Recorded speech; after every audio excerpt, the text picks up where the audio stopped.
here we are. Yeah.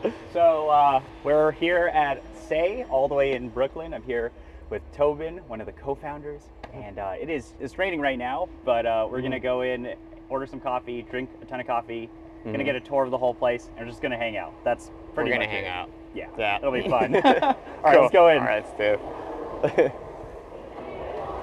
So you know a little bit about us and what we've obviously but had our coffee. What about for people who don't know? I don't know if you want to say. Yeah. So we are a micro roaster here in Brooklyn, and we have we started selling coffee in 2014 in a commercial loft a few blocks away. Built out a roastery there, production space. It was slow going at first, obviously, but like wholesale only, and we were called Lofted Coffee at the time. And then during the course, over 3 years, I think, we finally found this space. Lance and I have been looking for like a single story space with a garage door in it, something that we could punch a bunch of skylights in, try to create an atmosphere that's a little more like open, felt a little more like you're outside than you're in New York. Typically cafes are pretty small and dingy, and like a lot of businesses in New York have very little space to work in, so I wanted to design something that was like a little more airy and open and felt like, I don't know, welcoming in that sense. It turned out pretty well in my opinion. But it's a really lovely space. Thank you. But so what we do is we focus on really high quality coffees.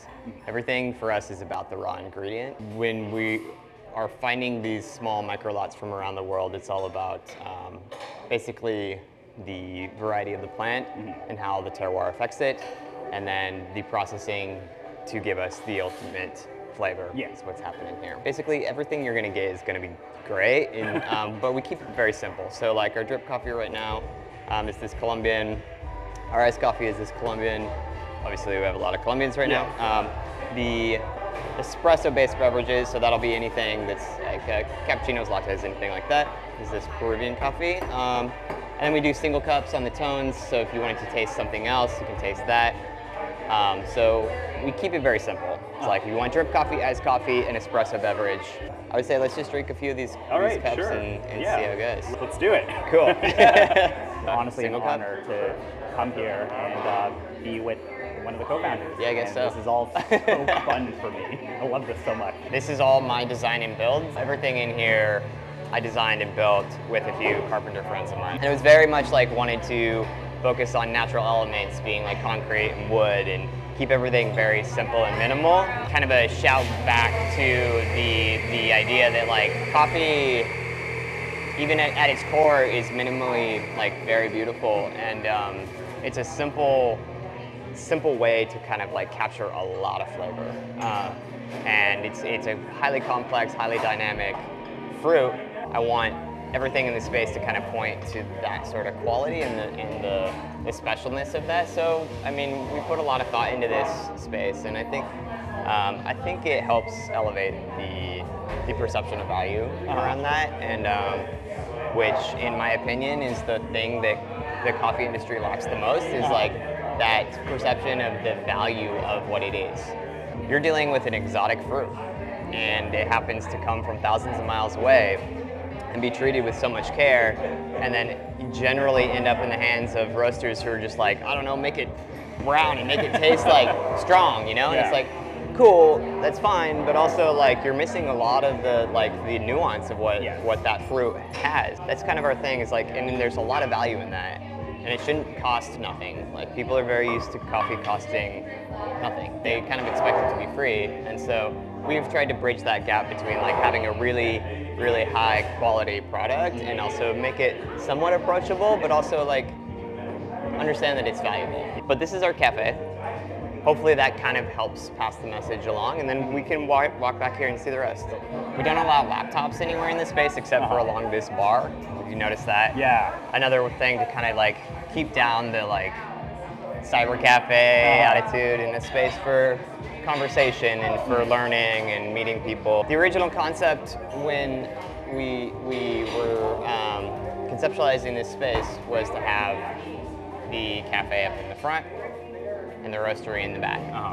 And have sort of this transparent view of what's going on behind the scenes. For the first like 6 months, I just put up a fake wall here. Once we transferred it from the loft, built out the production space here, and then just put up this glass wall. For like 6 months, all of our customers didn't even realize there was something back there, and then it was like bling, and it was actually kind of, it felt really good. No, I love that. All right, let's go inside. Like I said, we're a micro roaster, so we're not trying to move thousands and thousands of pounds. Like I think we've projected that we tap out at like 5,000 pounds a week, which is for a larger company is not much. Yeah. So we rotate all of our stock just on this one set of pallets.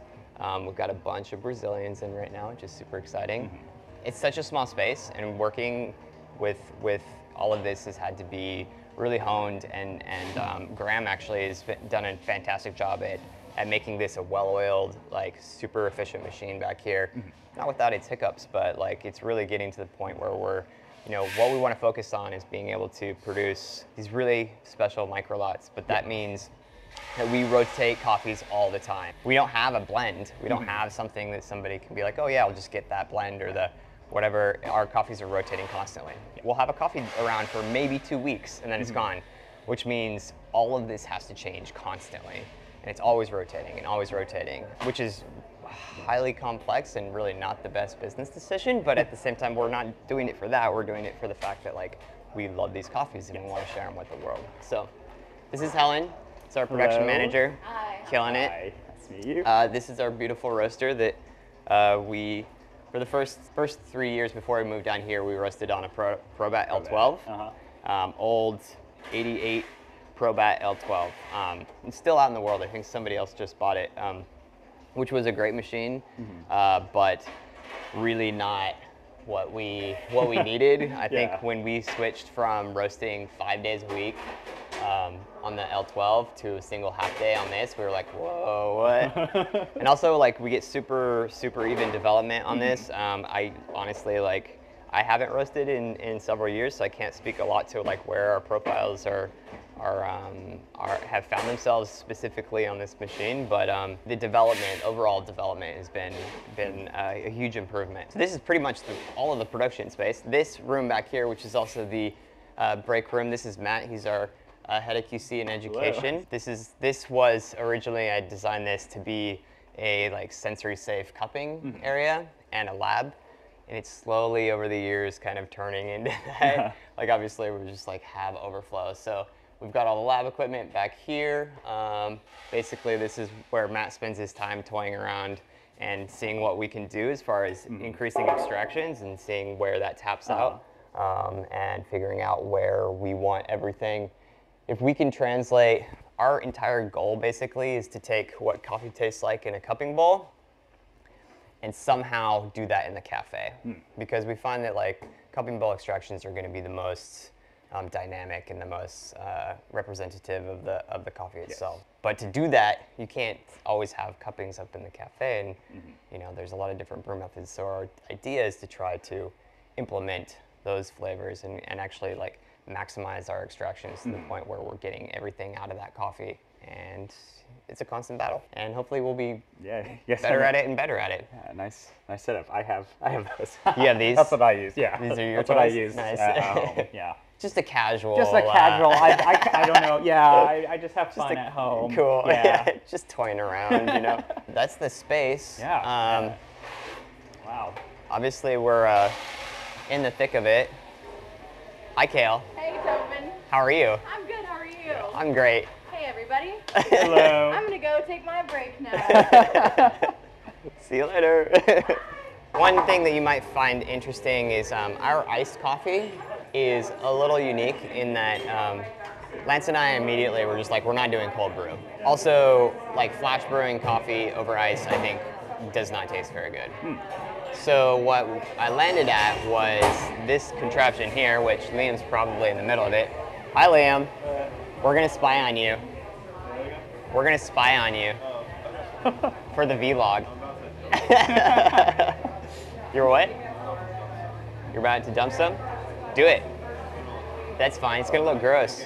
All right. So, anyways, we have this big 6-gallon Fetco that we brew hot. and then we, you can come on in. And then basically, so we brew it hot, and then we run everything through a wort chiller, like a plate chiller, bring it down to room temp. And this is version 1. This is like what I built like in the first iteration. And we're working on developing the next version, but it's still in development. But basically, we just brew hot coffee, run through a plate chiller, bring it down to a reasonable temp, run it into a keg, flush the kegs with nitrogen, and you're good. Cool. Yeah. Wow. Extracting coffee, because there's a lot of amazing flavor profiles. And in order to actually extract those, you have to use hot water. And so we just stay very far away from cold brew. Okay. And I think our iced coffee is actually very good. Like as far as, I do want to keep messing around with that and figure out how to do that in like an oxygen-free environment and try to minimize oxidation and things like that. But for the most part, like our iced coffee is like way dynamic compared to cold brew, which is really nice. Super excited to try it out. I've been pretty much kind of speechless to just like having Tobin tell us about it, because it's just so fascinating to be able to see all of this. And I think now we're gonna go and enjoy some coffee. Yeah. Let's do it. All right, let's do it. All right, here we are. This is some coffee. Our entire approach here with the coffees that we're sourcing is basically focusing on the variety of plant, which is like your genotype, right? So that's like all of the genetic structure that makes up the initial genetic structure of the plant. And then depending on where that plant is growing, be it the soil content, the water, the air, the temperatures, the altitude, all those things are gonna be your terroir in a loose sense, and how that plant then turns into its phenotype, which is its final genetic structure. And that is also the flavor compounds in the chemical structure of that is where you get the flavor compounds. From there, you have the way that your producer is handling the coffee in the processing, right?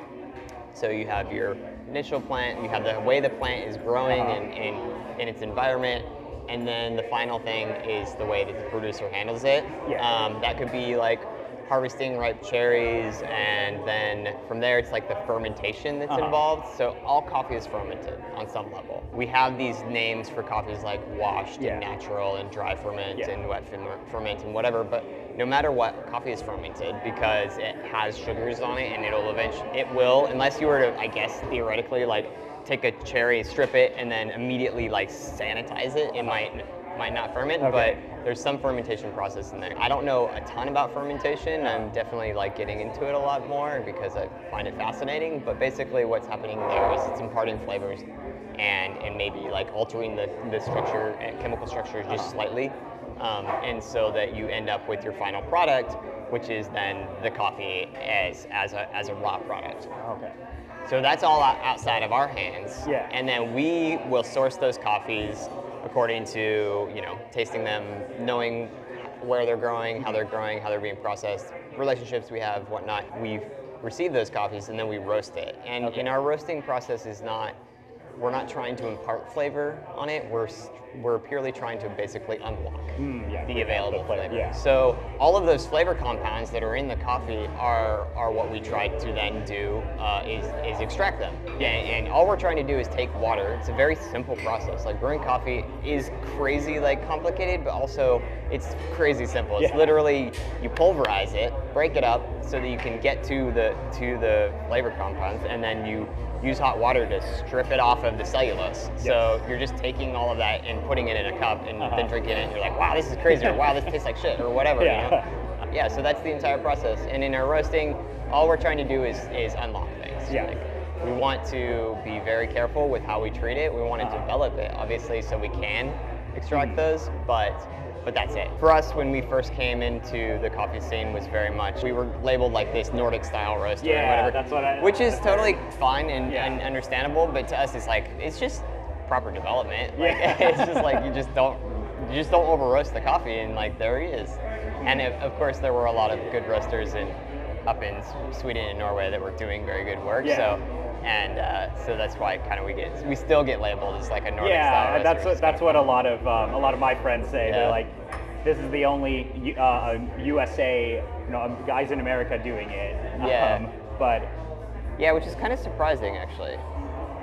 Cool, so you got a little bit in there, it's cooled down, but. So yeah, if you notice, what we do is when we serve the coffees, the single cups, we will pour it and then we pour a tiny little bit in the bottom of the cup just so that it cools down. Oh, so cool, okay. The idea is that like when the customer sits down with that cup, it already has like a little bit of cooled coffee in the bottom of it, and then you can kind of immediately taste it without having to sit here and let it cool off. And then we include the cards, which is basically just information on the coffees. Anybody who gets our retail knows what these are like. In the box, yep. Yeah, which we try to give just a little bit of insight on where the coffee's coming from, who the producer is. We give a price breakdown of what the coffee costs. Yeah, to get I really to like us. that you have the transparency there. Yeah. The idea is, again, like when I talk about elevating the perception of value, it's a very difficult thing to conceive if you don't know all the interworkings of the supply chain. So we put this on there as a way of being like, okay, this coffee costs this much. And a lot of people don't know what that translates to, but it does give a little bit of insight into the fact that it comes from a very long ways away. Yes. And there are a lot of people involved in it, and it's a whole process. It's not cheap to begin with, and it shouldn't be cheap to begin with, and it's valuable. Thanks, Nia. Thank you. So yeah, that's what that is. And then a little bit of information on the coffees, if you would like to read it. But So that's this coffee here that we're trying now. cheers. Cheers.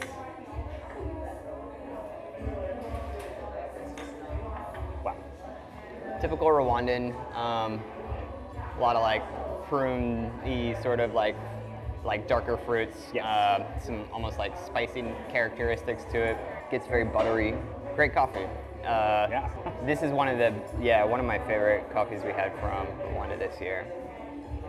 Again, like our whole goal up front is to try to brew these coffees where they are completely representative of the raw product, which is a very difficult thing to do. It is the hardest thing to do, and we are by no means perfect at it. And it's something that like I want more out of this coffee. You know, like. But it tastes great as is, and this like will blow anybody's mind if they come in here. But I know that this coffee could even be more lively and have more fruit characteristics. So this is the thing that we're always working towards. And so we track that board back there that has all of those numbers on it. That's our daily tracking the TDS, seeing how extractions are going, and then we have a feedback channel that we then like basically explain to the production side how things are tasting, how things are going, if we're having issues with extraction. And the cafe being the testing ground, I want this to be a showcase for the coffees, and to always point back to the fact that this coffee is valuable, and the person and people who produce this coffee should be rewarded for doing it. This is really good. Yeah. Wow. Good to hear it. You guys are switching coffees every 1 to 2 weeks too, Right. and that's a lot of work. But I really think it's all coming out here. I mean, in what I'm tasting at least, and I know a lot of people who have bought Sey and are brewing at home. I'm very certain you can clearly see how much effort these guys put into all of this. Yeah. I mean, why not? You know? Yeah. It's like if you're gonna do something, you might as well do it well. Yeah. So, I guess that's what we're doing. Cool. This one, Definitely for some of my friends who are newer into coffee, it's like, here's coffee that doesn't taste like what you think coffee should necessarily taste like. If you're not used to drinking these coffees, a lot of the time you'll taste it and be like, oh, this tastes like weird. Yeah. First time being like, why is there like acidity in this coffee? You're like, why does it taste sour? Which I think is a fine experience to have. Like, I think it's good if somebody immediately is like, oh, this tastes strange. Yeah. And often it's a learning curve too, where it's like, you drink it once, you're like, I don't know, I wasn't really into it, and then you drink it again, and you're like, there's something interesting about this coffee. And then you drink it again, you're like, ah, shit, this is good. And then you're back every day, and then you just are like, oh shit, now I can't drink like bad coffee. Which is great. It's like, it's an exciting switch to make. So this one here is Gaggia from Peru.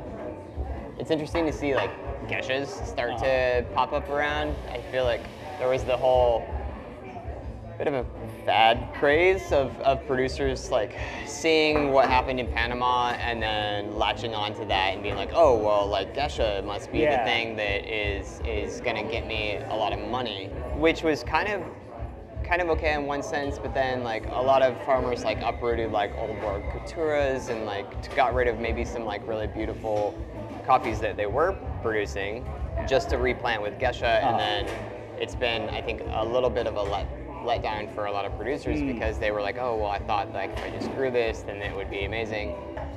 The upside of that is there are now a lot of Gaggias coming like in their like third or fourth year of production that are starting to come up as like pretty good. Yeah. And so we're seeing Gaggia come across be more prevalent in more regions, which is fun. I think it's a fine variety. I wouldn't say that it's like my favorite. Again, depending on where it's grown, how it's processed, like that's going to affect the entire flavor. But I think like it has a lot of interesting qualities to it. You can get like that citrus, and you can get like more florality, and, which is really special if it comes out. Oh wow, definitely getting florals right off the nose. It's good coffee.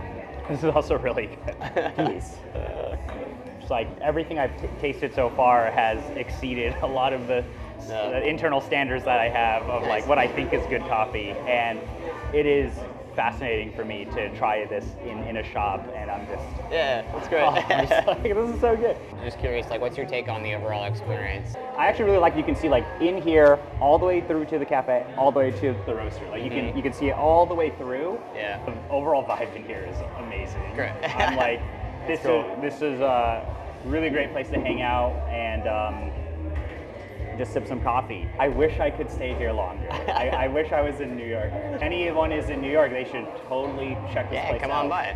Yeah, come by. It's also cool too, as I noticed, is baristas are friendly. They are talking with people, and that is something very valuable to me, at least, because I think at least when it comes to specialty and serving coffee to people, that experience, that the human connection and being able to actually talk to someone is very important. I'm really Star Trek because I am still here with you. I'm here with you, really. Like it is an honor to be here. Oh, I appreciate that. I really love that so much. No, it's an honor to be here with you. We're all just people doing stuff, you know? It's like Lance and I were like, you know what? We could do this a little bit better than the places we're working. I mean, we were just baristas, and we were just like, fuck it, let's just give it a try.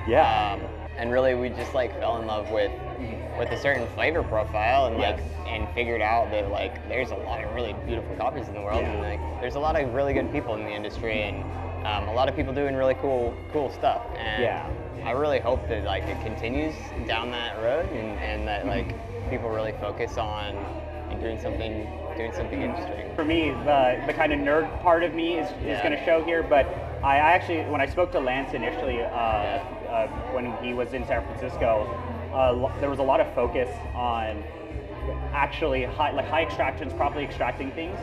And to me, as a nerd, I'm here, I'm like, there's that board over there, and the fact that you guys are measuring and holding yourself to a standard essentially is, it's just like, I've never seen that. I've never seen that before. And that is just absolutely amazing. Oh, that's great.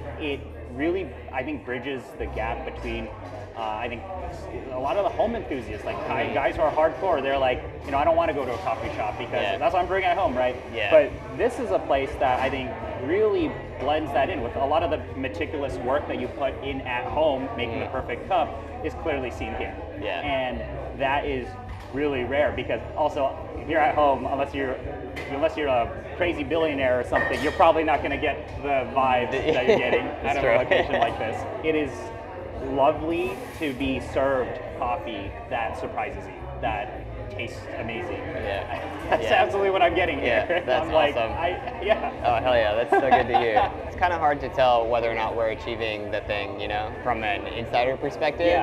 It's very easy to kind of get locked into the like, well, you know, like our extractions are like a little down, or like maybe like something's out of place, or, you know, but I think like got a really good team here, and have really managed to just like stay focused and continue like, you know, marching towards that end goal of just doing really good work. Yeah. And got a lot of like really interested and enthusiastic staff, which were like constantly work to sort of feed that enthusiasm and provide incentive to be here and care about what you're doing and have fun.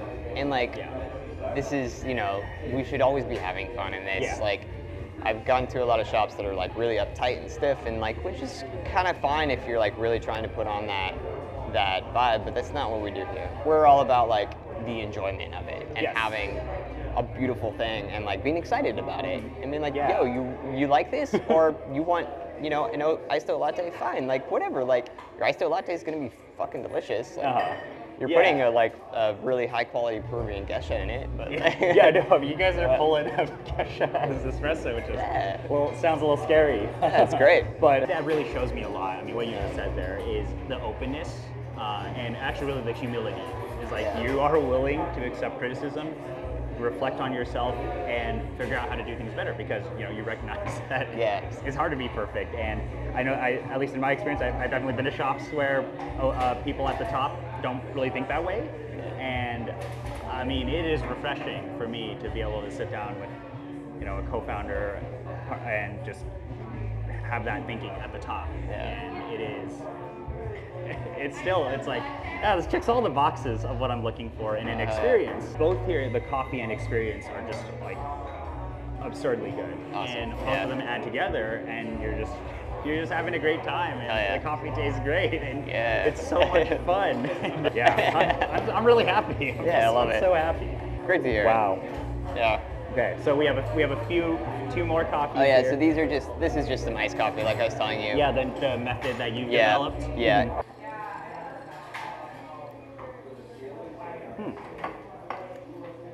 Oh wow, all of this is still complex, and there's a lot of, it still holds itself. There's still a great acidity in this. Wow.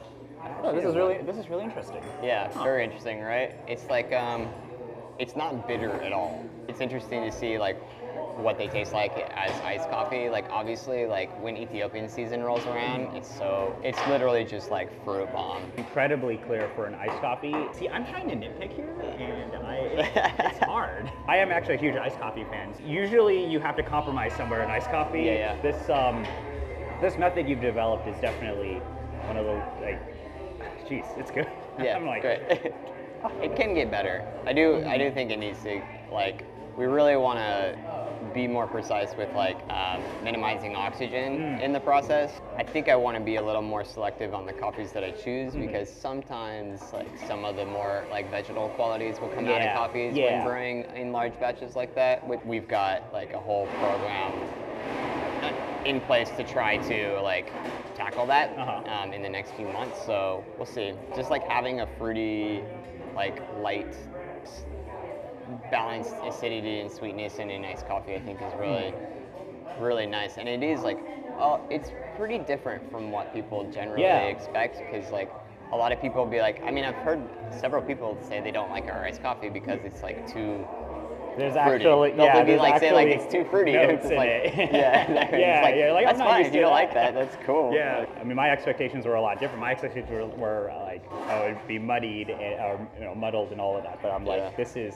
the complete opposite, which is fascinating. Yeah. I just want to say, Sey. Yeah. Actually, how does the name Sey come to be? Oh boy. The honest truth is that when we were called Lofted Coffee, we were involved in this lawsuit with a company in Southern California that came after us for the name, and they had trademarked. They were called something similar but not Lofted, and whatever the case, boiled down to where like it's not worth fighting it. It's going to cost us like 50 grand to try to like go to discovery and all this. So we were just like, you know what, we're moving locations anyways. We're no longer in a loft. We're going to be on the ground floor, and we went through this very, very painful process of trying to figure out what we were going to call ourselves, because we were like, it's like kind of renaming a band, you know? It's like, oh, we were like this thing, and then all of a sudden we're like, shit, we can't be this thing. And then we just like couldn't figure it out. We like brought in some help and whatever, and then we finally like hired this person, like, please make us make a decision, because we can't make this decision without somebody forcing our hand. And she had like she was compiling lists and all this stuff, and then one of the names that she came up with was Sey. One of our main things is we were trying to get away from a real word because we were so afraid of getting into another lawsuit. Yeah. We're like, we need to be able to trademark it, whatever. And so she was like, well, I just saw yes backwards in a mirror, and we were like, that's fucking brilliant. Wow. Like, Caleb, what? and we're like, it's minimal. Like, our whole thing is like being minimal and being simple, not trying to speak too much into things. Like, we don't want to like label stuff. So we were just like, it's brilliant. And so we're like, yeah, that's the one, obviously. Wow. I think it really, it fits. Okay. And it fit us well. And especially like all of the turmoil of trying to rename ourselves. And we were just like, all we got to do is say yes. All right. Yeah. Well, that's all for today.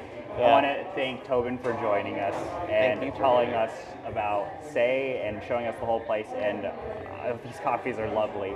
And if you happen to ever be in the Brooklyn area, check them out. This is Come just on by. a lovely place. Yeah, cool. And Yeah, well, it's really Yeah. great to have you, and I appreciate the time and attention that you give to all of this. It's really yeah. great. Well, he came out here to hang out and have fun, and that's what I've been doing. And Nice. yeah, but thank you so much. Of course, yeah. All right. All right. Thanks for spending time watching the video. See you See ya. later.